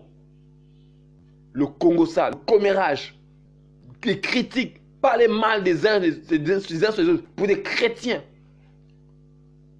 Oui frère, c'est l'hypocrisie. Et Yeshua dénonce ça. On doit être vrai, on doit être du côté de la vérité. Il n'était pas dans les partis pris. Quand Pierre se méconduisait, Yeshua le reprenait. Il n'était pas dans les partis pris. En faveur de X, Y, Z. Il était dans la vérité. Oh Seigneur, remplis-nous ta grâce, enseigne-nous ta parole. Alléluia.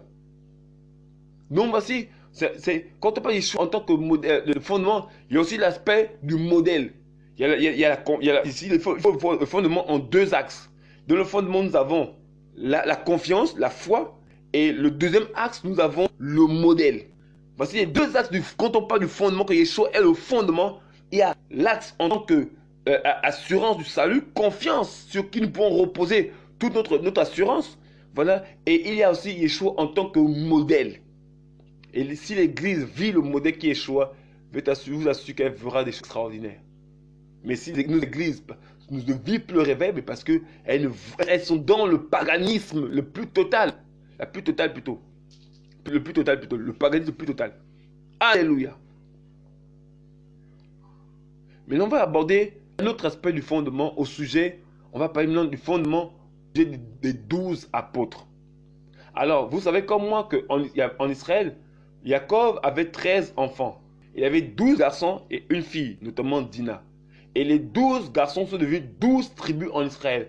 Et ce chiffre 12 est devenu symbolique au point que lorsque le Seigneur avait demandé à Moshe de pouvoir confectionner demander à Moshe de confectionner le vêtement du grand prêtre, voilà, et sur le vêtement, il y avait toujours, on retrouvait les symboliques du chiffre 12, parce que les 12 pierres qui étaient sur le pectoral, et sur les épaulettes, il y avait 6 noms d'un côté des enfants d'Israël, 6 noms d'un côté. Donc ce chiffre 12 était devenu très important, qui fait que c'était devenu le chiffre du fondement. 12 était le chiffre du fondement. Et quand il y a eu la prospérité a commencé à s'étendre, du temps du roi Arav, ou encore Akab, voilà, ou Akab, voilà, et sa femme Yézével, ou encore Jézabel, voilà, ils ont renversé tout ça, ils ont renversé l'autel du Seigneur, et Eliaou, voilà, a rebâti l'autel du Seigneur. Regardez, on va lire. Donc, 1 roi chapitre 18, 1 roi 18, on ne va pas lire forcément toute l'histoire, on va prendre quelques passages. On va prendre 1 roi 18 à partir du verset 30. Élia dit alors à tout le peuple, approchez-vous de moi, et tout le peuple s'approchait de lui. Il répara l'autel de Adonai qui avait été renversé. Il y a pris 12 pierres selon le nombre des tribus des fils de Jacob, à qui était venue la parole de Adonai en disant, Israël sera mon nom. Il bâtit avec ses pierres un autel haut, puis il fit un fossé de la capacité de 2 mesures seulement autour de l'autel. Donc on voit que Elia ou Élie, voilà, a pris 12 pierres qui a servi de structure, en fait, de fondement. Et le Seigneur, sachant ça, parce qu'il était juif, Yeshua homme était juif, voilà. Et quand il a continué à entreprendre l'œuvre, il a pris 12 apôtres qui symbolisaient aussi les 12 tribus d'Israël. Et qui aussi, parce que dans la promesse, effectivement, les 12 apôtres doivent juger les 12 tribus d'Israël. On va prendre un passage dans Luc chapitre 22. Luc chapitre 20. Verset 24. Or, il s'éleva parmi eux une dispute, lequel d'entre eux est le plus grand. Il leur dit, les rois des nations dominent en seigneur sur elles, et ceux qui exercent l'autorité, elles sont appelés bienfaiteurs. Mais il ne sera ainsi pour vous. Au contraire, que le plus grand parmi vous devienne le plus jeune, et que celui qui dirige, celui qui sert. Car lequel est le plus grand, celui qui attaque ou celui qui sert? Ne pas celui qui sert. Or, je suis au milieu de vous comme celui qui sert. Voici mon avis, le modèle de serviteur. Verset 28. Mais vous êtes de ceux qui sont restés avec moi d'une façon permanente dans mes tentations. Et moi, je vous fais un testament pour le royaume. Comme mon père a fait un testament afin que vous mangiez à ma table dans mon royaume et que vous soyez assis sur les trônes pour juger les 12 tribus d'Israël. Donc, les apôtres, les 12 apôtres que nous connaissons seront des juges des 12 tribus d'Israël. Ici, juge, c'est pas ceux qui envoient au paradis. Voilà. C'est plutôt des gens qui étaient on va dire, des leaders politiques et militaires. Et vous pouvez prendre l'exemple des juges, du livre des juges, où on avait Shimshon, Samson, on avait Samuel ou Shemuel, où il y avait Othniel. En fait, tous ces juges-là. Voilà. Donc, et ils seront ces juges des 12 tribus d'Israël. Et la Bible dit dans Apocalypse chapitre 22, non, chapitre 21, au sujet de la grande cité, verset 14, chapitre 21, verset 14, et la muraille de la ville a 12 fondements, et sur eux les noms des 12 apôtres de l'agneau. On dit, et sur eux les 12 fondements, on dit, la muraille de la ville plutôt a 12 fondements, et sur eux les noms des 12 apôtres de l'agneau. Donc on comprend effectivement qu'ici, les apôtres étaient effectivement un. Ça veut dire qu'après Yeshua en tant que fondement, on a déjà expliqué ça, les apôtres étaient aussi un fondement. Ça veut dire que c'était les prémices. Les prémices. Voilà, je pense que lui-même en parle. Ils étaient les prémices de l'œuvre du Seigneur. Regardez, Jacques 1, 18, je pense que c'est ça. Il dit, parce qu'il parce qu'il l'a voulu, il nous a engendré par la parole de la vérité, afin que ce soit en quelque sorte l'offrande du premier fruit de cette créature. Donc il dit ici qu'ils étaient les premiers fruits, les prémices, les premiers fruits. Donc les apôtres étaient les tout premiers apôtres. Et c'est eux qui étaient le fondement, voilà, de l'église en même temps. C'est-à-dire que Yeshua en tant que fondement était des fondations aussi. Pourquoi? Parce que c'était des témoins oculaires. Jean dit dans Acte 4, Acte chapitre 4, regardez, Acte 4,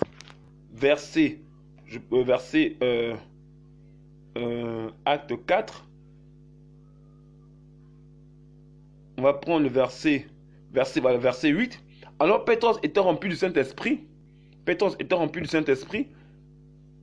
et leur dit, chef du peuple et ancien d'Israël, si nous sommes jugés aujourd'hui sur un bienfait accordé à un homme et sur la manière dont il a été sauvé, qu'il soit connu, vous tous et que tout le peuple, que c'est par le nom de Yeshua, Mashiach le Nazaréen, que vous avez crucifié et que lui a ressuscité des morts. C'est par lui que celui-ci se présente en bonne santé devant vous. Voilà. On va plutôt prendre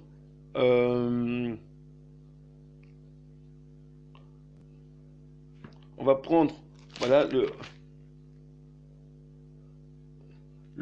voilà, l'apôtre avait à un moment donné quand il parlait, ils disent voilà, verset 19, merci Seigneur, verset 19.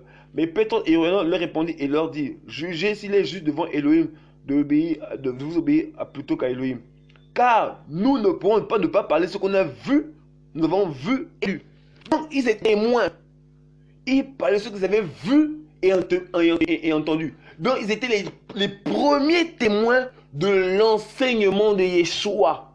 C'était les témoins oculaires. C'était la première ceinture, le socle. Alléluia.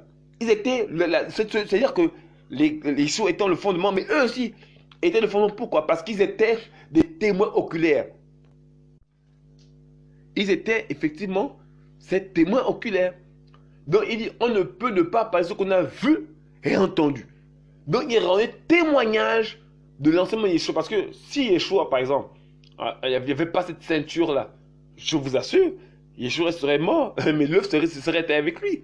Mais comme il savait, voilà, qu'il était bien de faire, de préparer une génération pour sa succession, donc il a préparé les apôtres, enseigné, à forger leur mental, leur capacité à comprendre l'évangile. Voilà, et il les a préparés, et ils sont devenus des témoins oculaires, au point que Yoranan et Pétros disent, nous ne pouvons pas parler de ce qu'on a vu et entendu. Donc ils étaient les témoins de l'évangile de Yeshua, qui fait que même après la résurrection du Seigneur, étant montés au ciel, ils sont ressuscités pour rendre témoignage. Alléluia.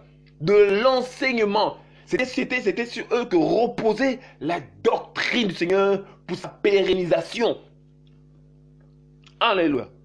Effectivement, c'est le deuxième fondement dans l'église. Les apôtres, les premiers apôtres, ils étaient ce fondement sur lequel reposait toute la doctrine du Seigneur.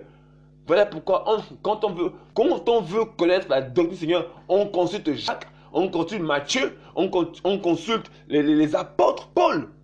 Dès que Paul n'a pas fait partie du collège des 12, mais il fait aussi partie de ces témoins oculaires. Lui, c'était un apôtre assez particulier. Mais Paul, les apôtres étaient les premières fondations. Waouh! Les premières fondations. Et c'est eux qui devaient témoigner du Seigneur, qui étaient les bases. C'est-à-dire que c'est eux qui savaient concrètement ce que Yeshua avait enseigné avec précision. Ils ont même des détails même que la Bible n'a même pas écrits. Je vous prends un cas simple. La Bible dit, par exemple, Jean 4, que le Seigneur a fait 2 jours chez les Samaritains. Mais jusqu'à ce jour, on ne sait pas ce qui a été enseigné chez les Samaritains, ce qui s'est passé. Mais eux, ils peuvent témoigner de ça. Mais ils ne sont plus là pour nous dire ce qui s'est passé. Mais eux, ils étaient témoins de ce qui s'est passé chez les Samaritains pendant 2 jours. La Bible dit que, par exemple, dans Jean, dans chapitre 1, verset 3, à partir du verset 1. En effet, j'ai fait le premier discours au Théophilos concernant toutes les choses que Yeshua a commencé de faire et d'enseigner. jusqu'au jour où il fut enlevé et après avoir donné à travers l'Esprit Saint ses ordres aux apôtres qu'il avait élus, auxquels aussi, après avoir souffert, il se présenta lui-même vivant avec beaucoup de preuves, leur apparaissant pendant 40 jours et leur parlant des choses qui concernent le royaume d'Élohim. Le Seigneur a fait 40 jours avec eux, mais on n'a pas connaissance de ce qui a été dit durant les 40 jours. Moi, ils ont fait 40 jours après la résurrection du Seigneur, ils ont passé 40 jours avec lui, où il a enseigné le royaume des cieux. Mais on n'a pas connaissance de ce qu'ils ont enseigné. Mais on sait qu'ils ont reçu des choses, ils ont reçu des doctrines, ils ont reçu des éléments. Et ils ont vécu avec ça. Mais on ne sait pas ce que le Seigneur a dit à ce moment. Vous voyez que c'était eux les témoins oculaires. Et après on voit le verset 8, témoins oculaires de la doctrine du Seigneur Yeshua. Donc c'était eux qui étaient en mesure de pouvoir expliquer, de témoigner ce qui avait été dit. Alors, verset 8 du chapitre 1 de Actes, verset 8 dit, mais vous recevrez la puissance du Saint-Esprit qui viendra sur vous et vous serez mes témoins, martyros, martyrs, non seulement à Jérusalem, mais aussi dans toute la Judée, à la Samarie et jusqu'aux extrémités de la terre. On dit que vous serez mes témoins, les martyrs, mais aussi des témoins parce qu'ils rendent témoignage de l'enseignement des Yeshua. Matthieu 28, 19 à 20 dit, allez, faites de toutes les nations des disciples, les baptisant au nom du Père, du Fils et du Saint-Esprit, et enseignez-leur à observer tout ce que je vous ai ordonné. Waouh! Donc le Seigneur, avant de monter, passe le témoin aux apôtres. Et il leur dit, il leur donne la recommandation. Maintenant, il leur dit, verset 18, Matthieu chapitre 28, verset 18, il leur dit, et Yeshua s'étant approché, leur parla en disant, toute autorité m'a été donnée dans le ciel et sur la terre. Allez donc et faites de toutes les nations des disciples, les baptisant dans le nom du Père, du Fils et du Saint-Esprit, leur enseignant à garder tout ce que je vous ai ordonné. Et voici, je suis avec vous tous les jours jusqu'à l'achèvement de l'âge. Amen. Donc vous voyez qu'il demande aux apôtres, faites pérenniser ma doctrine en l'enseignant de génération en génération. De génération en génération. C'est-à-dire que eux, ils enseignaient à leur première génération et qui, eux, à leur tour, doivent enseigner aussi à d'autres générations. Et c'est comme ça que ça se passait. C'est comme ça que ça devait se faire. C'est comme ça qu'il devait avoir une succession de générations qui devait faire pérenniser la doctrine du Seigneur. Et frère, ça fait combien de temps que c'est monté au ciel? Ça fait 2000 ans. Et ça fait 2000 ans que le message de l'évangile parcourt la terre de génération en génération avec le même effet, les mêmes résultats, les conversions, les guérisons, les miracles, les délivrances, les libérations des vies, le même message depuis 2000 ans. Je ne connais pas un de semblable comme ça. Pourtant, il y a eu des auteurs comme Platon, comme Aristote, comme Socrate, comme l'Iliade d'Homère.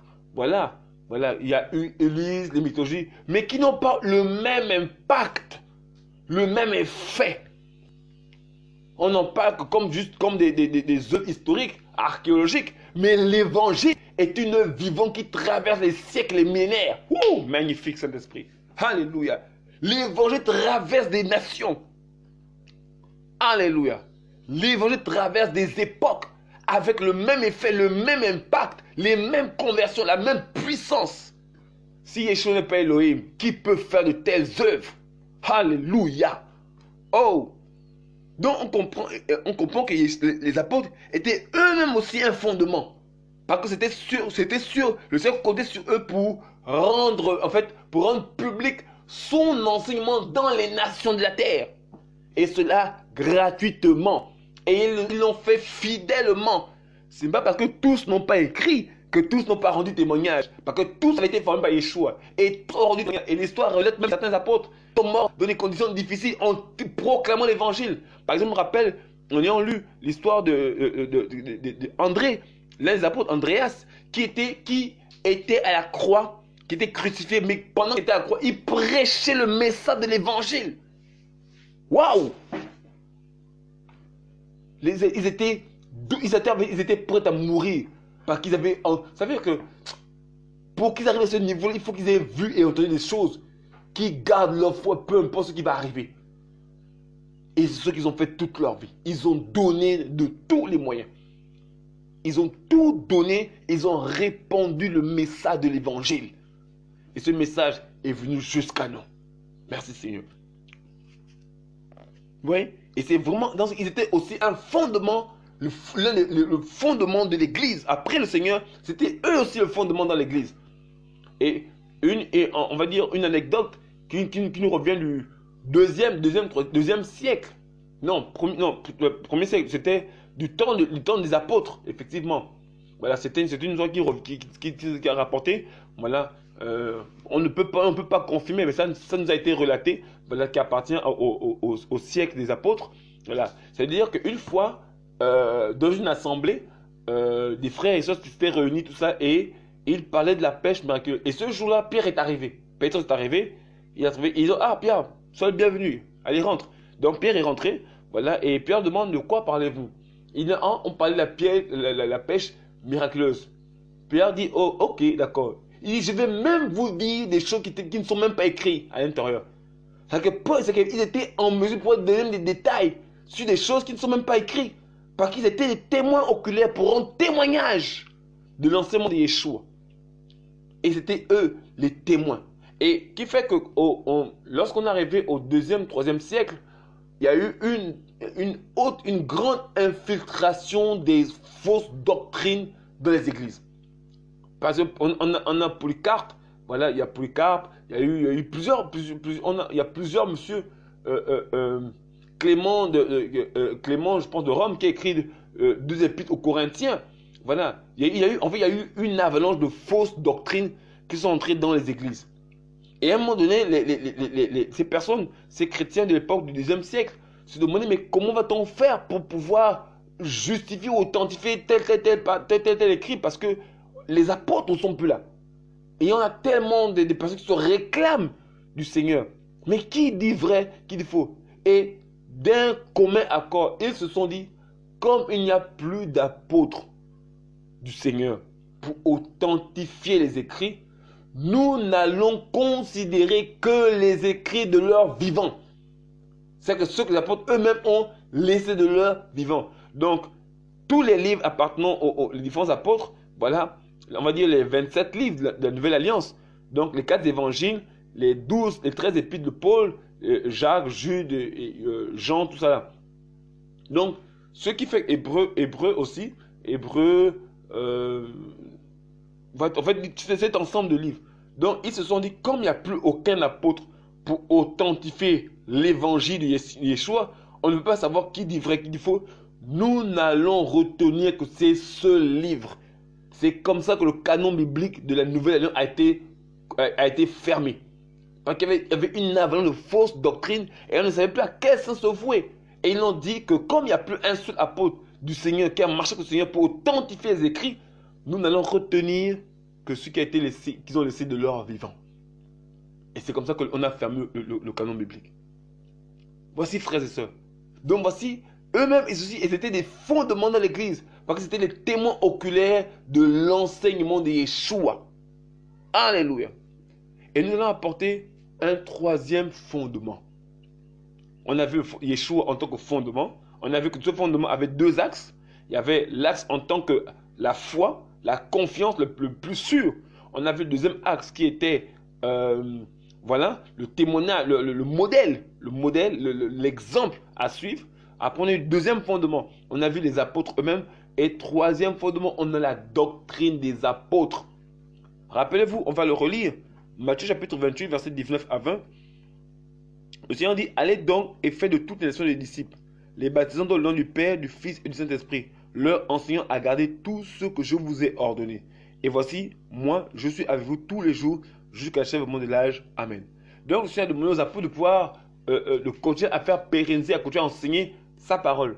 Et quand, bien évidemment, après l'ascension du Seigneur, voilà, dans le royaume des cieux, les apôtres sont restés sur la terre. Et ils ont continué le travail. Et la Bible nous dit qu'au jour de la conversion, donc à la Pentecôte, Pierre annonce l'évangile, il annonce la parole du Seigneur et 3000 âmes environ se convertissent. Voilà. Et la Bible dit au verset 42, verset 41 d'abord. Ceux donc qui acceptèrent sa parole avec joie furent en effet baptisés.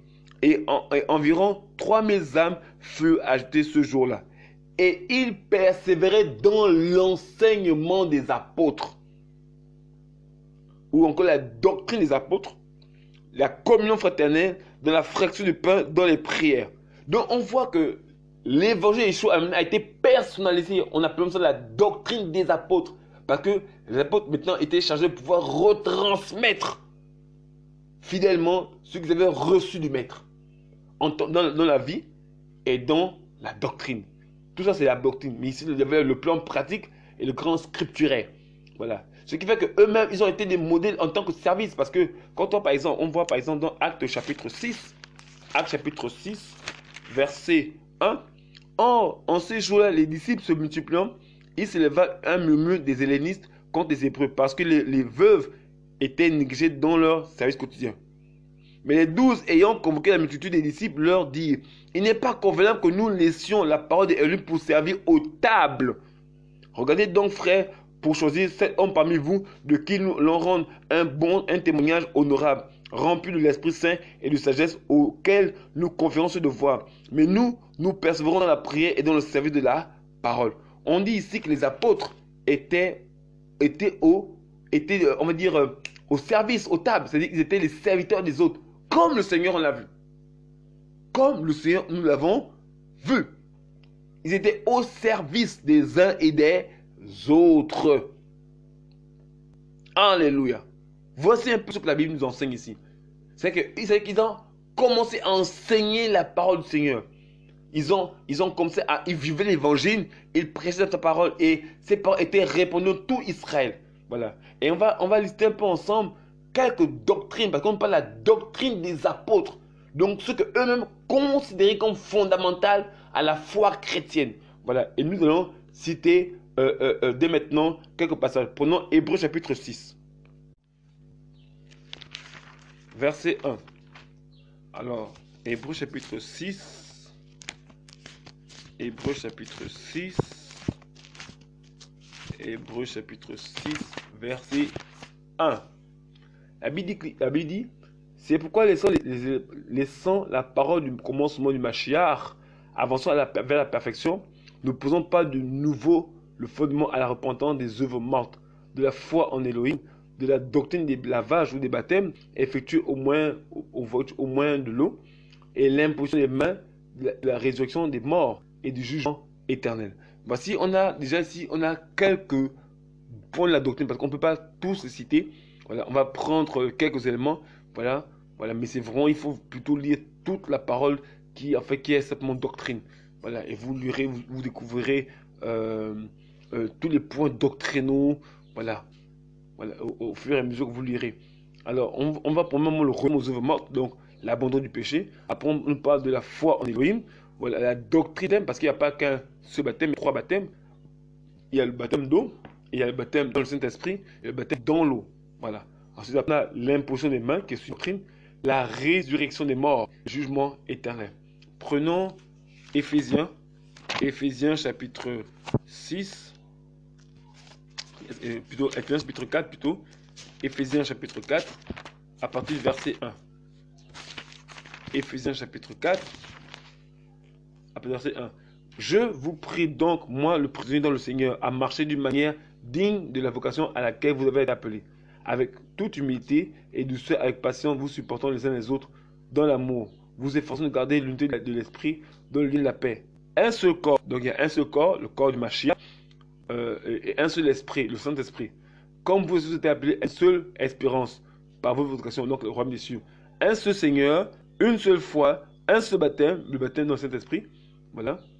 Le Saint-Esprit, un seul Elohim, Père et Père de tous, qui est au-dessus de tous, parmi tous et en vous tous. Voilà. On a encore une bonne doctrine. On a Matthieu chapitre 10. Voilà, comme je disais, je vais citer quelques-uns comme ça. Voilà, mais il faut plutôt lire les évangiles pour pouvoir lister tous les points de doctrine.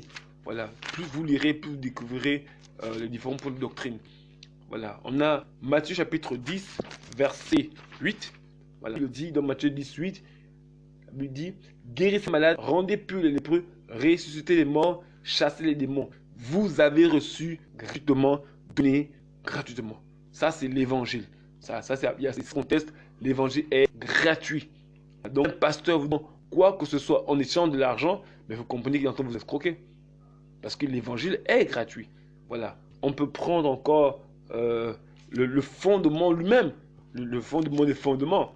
Yeshua lui-même. On va prendre 2 Corinthiens, chapitre 5, verset 19. 2 Corinthiens, chapitre 5, verset 19. La Bible dit ici, dans 2 Corinthiens, chapitre 5, verset 19,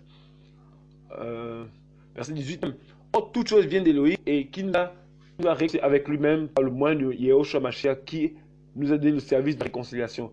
Parce que Elohim était en Mashiach, réconcilié le monde avec lui-même en ne leur imputant pas leur faute. Il a en nous la parole de la réconciliation. On dit qu'Yeshua était on dit Elohim était en Yeshua. Donc Elohim, Yeshua est Elohim. Donc Jésus est Dieu. Voilà.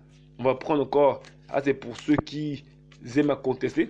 Là, mais c'est on rappelle parce que les choses sont claires. Voilà. Donc, Romains chapitre 4, verset 1. Je dis la vérité en Mashiach. Je ne mens pas et ma conscience me rendant témoignage par le Esprit qu'il y a une grande douleur en moi et une peine continuelle en mon cœur.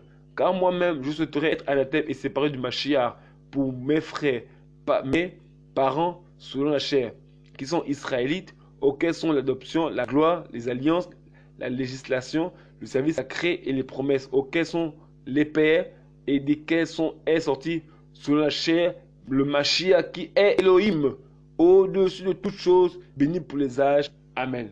Ici, c'est plus clair que ce passage. Voilà. On va prendre encore Colossiens 2.9. Colossiens 2.9. La Bible dit dans Colossiens 2.9, parce qu'en lui habite corporellement toute la plénitude, la divinité. C'est clair. On t'avait dit que c'est pour que ce qui t'est fait homme, c'est Elohim. Vous savez tout. Car habite corporellement toute la plénitude de la divinité. Donc ce qui marchait sur la terre, c'était Elohim. C'était Elohim. Yeshua est Elohim. Jésus est Dieu. Voilà. Même si je ne suis pas d'accord, même si ça fait grincer les dents. Voilà. Mais c'est ça la parole. Et la parole reste la parole. 1 Timothée chapitre 3 verset 16. Et sans contredit, le mystère de la piété est grand. Elohim a été manifesté en chair, justifié par l'Esprit, vu les anges, prêché dans les nations, cru dans le monde et élevé dans la gloire. Est-ce que ce n'est pas magnifique, frères et sœurs? Jésus est Elohim. Yeshua est Dieu. C'est ça la parole de vérité. On va finir ce passage-là. 1 Jean 5, 20. La Bible dit dans 1 Jean 5, 20. Nous savons que le Fils d'Elohim est venu et il nous a donné l'intelligence pour connaître le véritable. Et nous sommes dans le véritable en son Fils, Yehoshua Mashiach. Il est le véritable Elohim et la vie éternelle. Vous voyez, ça c'est le fondement, ça c'est l'un des points de la doctrine qu'il faut toujours enseigner. Yeshua est Elohim. Voilà. Donc, donc vous voyez que les apôtres ont enseigné cette doctrine durant toute leur vie terrestre, jusqu'à leur mort. On fait qu'enseigner que ça. Vous voyez bien que Jean qui était l'un des plus jeunes apôtres, mais qui était le plus aimé, voilà, a conclu dans son épître que Yeshua est Elohim. Mais comment le sait-il? Mais parce qu'il a vu ça. Il était là, il a vu ces choses. Voilà, je peux prendre ce passage voilà, qui me revient à mon esprit. Quand on fait Yeshua en tant qu'Elohim, est-ce qu'on peut prendre plusieurs passages? Jean 14. Et là, on a Yeshua en tant que Père. Voilà. Verset 6. Yeshua lui dit, moi, je suis le chemin, la vérité et la vie. Personne ne vient au Père excepté par moi. Si vous me connaissez, vous connaîtrez aussi mon Père. Mais dès maintenant, vous le connaissez et vous l'avez vu. Philippos lui dit, Seigneur, montre-nous le Père et cela nous suffit. Yeshua lui répondit, je suis depuis si longtemps avec vous et tu ne m'as pas connu, Philippos. Celui qui m'a vu a vu le Père. Comment dis-tu, montre-nous le Père? Mais Yeshua dit à Philippos, mais comment tu dis, montre le Père? Le Père est devant toi. Oula, c'est merveilleux, frères et sœurs. C'est vraiment merveilleux. Donc c'est vraiment, c'est autant de passages voilà, que je peux soulever. Voilà, ce sont quelques points de doctrine.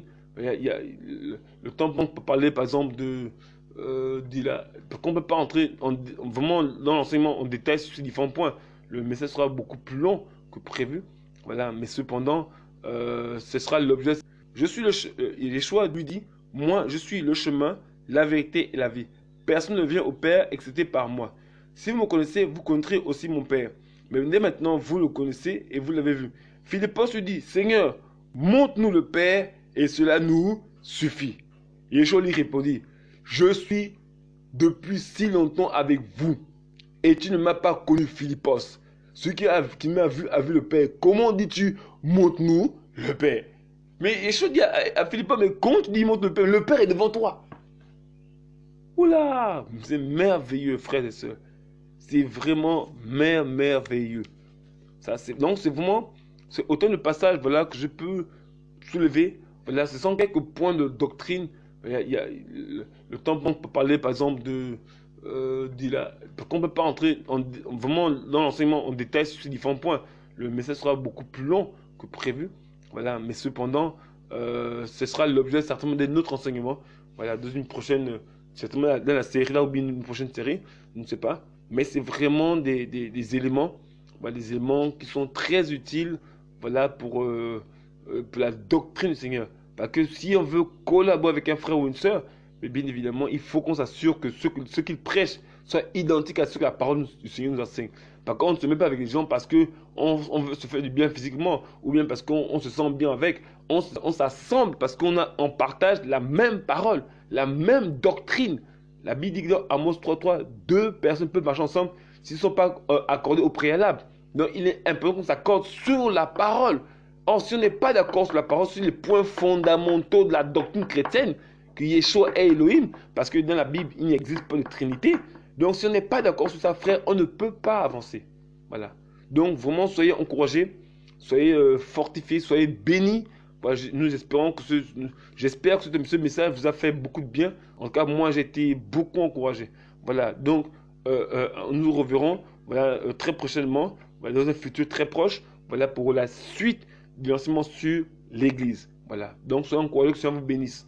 Seigneur, je te bénis pour ta grâce, je te bénis pour ta force, je te bénis pour tous ceux qui écoutent ce message ce soir. Je prie que tu fortifies leur âme. Je prie que leur vie soit bénie en ton sein. Non, papa, et que rien ne les empêche de pouvoir te servir. Seigneur, viens vider le cœur de ton peuple de toutes les doctrines étrangères qui ne viennent pas de toi et qui se fortifient en toi et qui trouvent en toi la paix, la joie, l'amour, la vérité, la fidélité, ainsi que moi aussi, papa, que nous puisons nos forces dans ta présence. Papa, béni sois-tu, Seigneur Père, et que ton nom ce soit béni au nom puissant de Yeshua Hamashiach. Amen. Amen.